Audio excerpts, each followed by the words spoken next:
Now let's see how to perform a store-to-store product transfer using the intent flow in POS/etc. To use this feature, you should have at least 2 stores created. In my account, I have 2 stores, Sandy Store and Pandian Store. First, let's select Sandy Store. Then go to Purchase, then Intent, and then the Orders section. On the Orders page, click the plus icon available next to Status. Now select the store from which you want to request stock. Here, I am selecting Pandian Store. For example, Pandian Store has 7 quantities of chicken 65 biryani in stock. I am requesting 1 quantity from that stock. Enter the unit price and click Submit. Once you click Submit, the request will be created successfully. In the request status, it will show as approved. If needed, you can also edit or delete the request. Now, let's switch to Pandian Store. In Pandian Store, go to the Order Receive section. The request we created will be displayed there. Click the 3 dots option next to the request and update the status. First, select the Acknowledge option.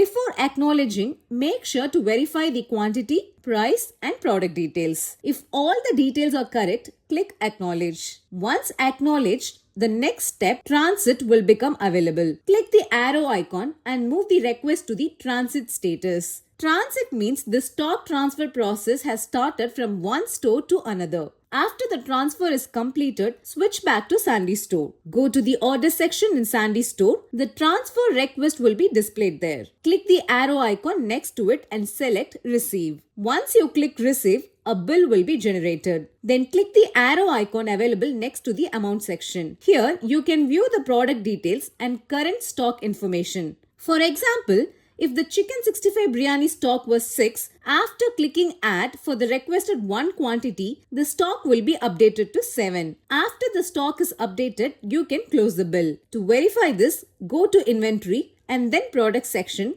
and check the stock of chicken 65 biryani. Previously, the stock was 6. After receiving the transfer, the stock will be updated to 7.